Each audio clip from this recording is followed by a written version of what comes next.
Well, college is a weird place these days. It has become weirder and weirder since I left college, which was approximately 2004. I was in law school until 2007. So I left full campus time about 2007. So it's been 15 years since I was full-time on a college campus. Things were strange then. I wrote an entire book about indoctrination on college campuses circa about 2004. So this is going back a ways. But the reality remains that college is getting weirder and weirder. And now here's the thing. All of the wokest and most foolish ideas have been mainstreamed into the algorithmic world. And since we all live in a virtual world, this means that all the stuff that we never thought was going to bleed over into the real world has bled over into the world that we actually live in, the virtual world. It was very easy back in 2004 when I wrote my book Brainwashed about indoctrination on college campuses for people to say, okay, well, that's just kids in college. Who cares? They're going to grow up. They'll pay taxes. They'll have kids. They'll buy property. And then they'll move into the real world. But what if your real world is online? And what if the people who are defining the online space, the virtual space, are people who believe all of this nonsense? Well, the pedal is hitting the metal when it comes to Stanford University. According to the Wall Street Journal, Stanford University administrators in May published an index of forbidden words to be eliminated from the school's websites and computer code and provided inclusive replacements to help re-educate the benighted. And they actually put out like a full list, it's a very long list, of words that you should no longer use. They call it the Elimination of Harmful Language Initiative. It's a multi-phase, multi-year project to address harmful language in IT at Stanford.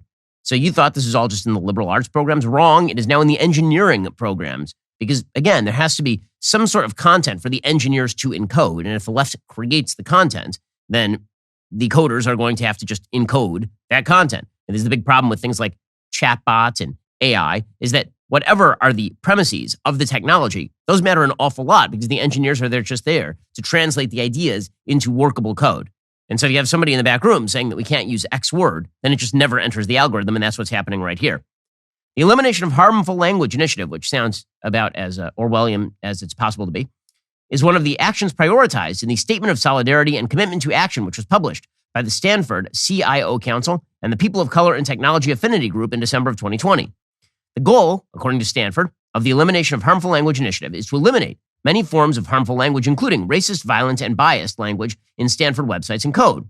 The purpose of the website they put up is to educate people about the possible impact of the words we use. Language affects different people in different ways. We're not attempting to assign levels of harm to the terms on the site. We're not attempting to address all informal uses of language. This website focuses on potentially harmful terms used in the United States, starting with a list of everyday language and terminology, and then they provide possible alternatives as well.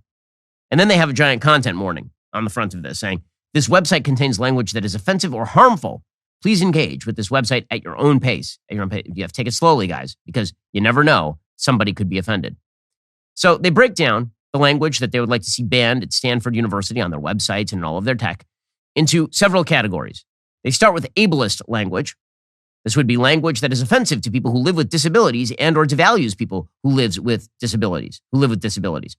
Some of the things they would like to see banned are things like blind review. So that'd be like a blind review of papers or a blind review of a study, meaning you don't know who created the study, and so you have no bias in the study. They say instead you should use anonymous review because it unintentionally perpetuates that disability is somehow abnormal or negative, furthering an ableist culture. No, it literally means you can't see a thing. That's what the word blind means. They say that you shouldn't use the term blind study anymore. You should use the term masked study. Instead of saying that somebody committed suicide, you should say somebody died by suicide.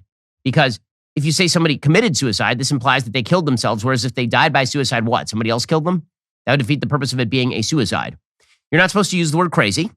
Instead, you should say surprising or wild, because this trivializes the experience of people living with mental health conditions.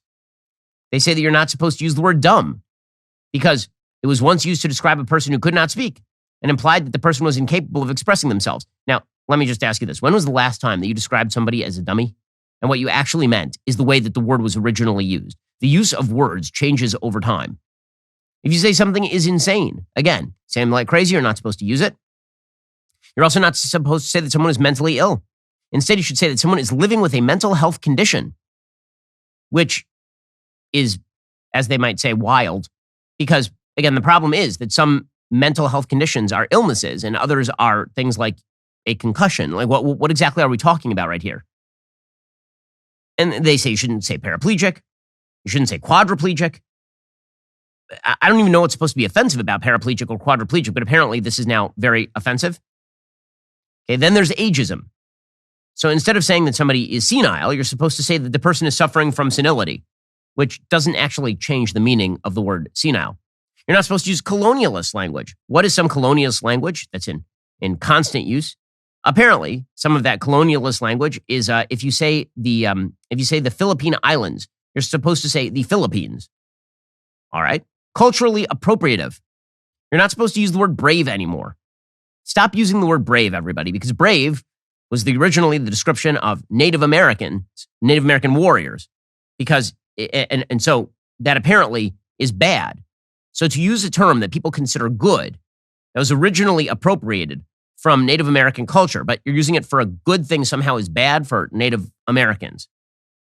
Chief, that has to be changed. Because if you call a non-Indigenous person chief, it trivializes both the hereditary and elected chiefs in Indigenous communities. I'd just like to point out that the word chief has been long in use in the English language. I'm not sure that it originated with Native American language. Guru, you're not supposed to call anybody a guru. In the Buddhist and Hindu traditions, the word is a sign of respect. Using it casually negates its original value. Does it? If I say someone's a guru, again, that's a compliment. This one is one of my favorites. You're not supposed to say Pocahontas. This one clearly, Stanford just wrote this because Donald Trump kept calling Elizabeth Warren Pocahontas, which of course was him blowing the joke. The joke was Pocahontas, right? Because she's fake Pocahontas. They say you're not supposed to call someone Pocahontas because this is a slur and should not be used to address an Indigenous woman unless that is her actual name. But what if you're addressing a woman who's pretending to be a Native American that way? Is that also terrible? You're not supposed to use the term spirit animal anymore. There's gender-based words that you're not supposed to use either. Remember, this is Stanford University, one of the top universities in the country, telling you that there's certain language you just should not use. You're not supposed to use the term preferred for pronouns anymore. This is amazing, just propaganda right here. Instead of saying preferred pronoun, somebody's preferred pronoun is different than their biological pronoun. You're supposed to just say pronoun. Their pronoun is X. Why? Well, because the word preferred suggests non-binary gender identity is a choice and a preference. It is a choice. No one is born non-binary gender. That doesn't exist. There's no third category of human that is non-gender binary. They're intersex people, but those are not the same.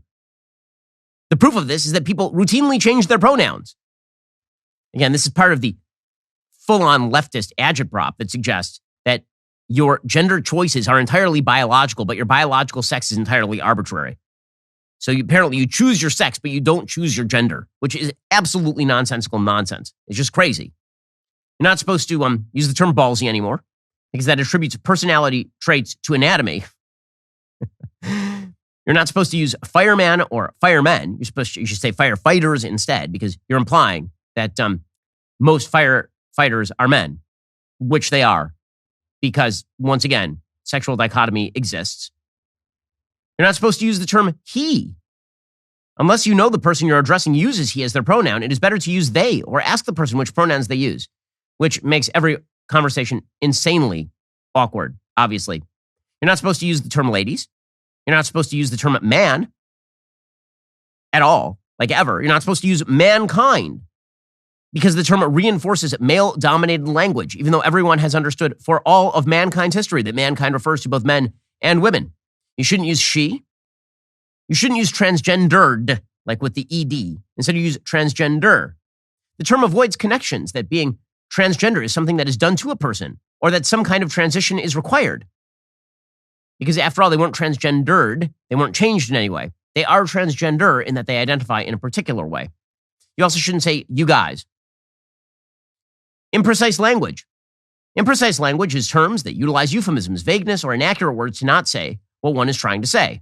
So after spending all of this time trying to make your language more inexact, now they're saying you should no longer use inexact language. You shouldn't use the term abort. Instead, you should use the term cancel or end because the term could unintentionally raise religious or moral concerns over abortion. You shouldn't, this one's one of my favorites, you shouldn't use the term American anymore, according to Stanford University. You shouldn't use the term American. The term often refers to people from the United States only, thereby insinuating that the U.S. is the most important country in the Americas. See, we've always said American to refer to members of the United States population.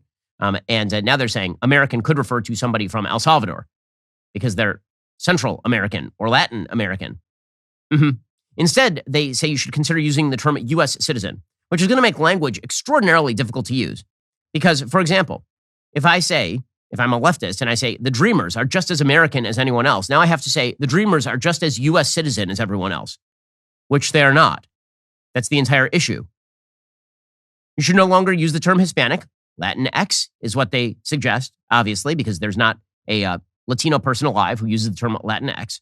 This is made up by a bunch of Karens. Sorry, another term you're not supposed to use. You should not use the term straight because the term implies that anyone who is not heterosexual is bent or not normal. You should also not use the term thug. Although the term refers to a violent person or criminal, it often takes on a racist connotation when used in certain circles. Oh, so it's only sometimes racist, and it depends who says it. So if a Democrat says the word thug, then it's okay. If a Republican says the word thug, we're supposed to read black person in there. I'll leave it to your imagination. Who's more racist? The person who immediately flashes to a black person when you say thug, or the person who just used the word thug to describe a violent person? Now, the reason that I'm pointing all this out is because all of this stuff, it starts off on the fringes of society, and then it is mainstreamed into the rest of society. And what it amounts to is a flattening of communication. It amounts to a new code that we all must use in order to appear in well-groomed public circles. We must all abide by these imaginary rules, and we must flatten out the language to be less descriptive in more areas and significantly more descriptive in other areas. We wouldn't want to use the term cakewalk. We wouldn't want to use the term black box. We wouldn't want to use the term ghetto anymore. None of these, the word master is no longer useful because obviously it's about masters and slavery.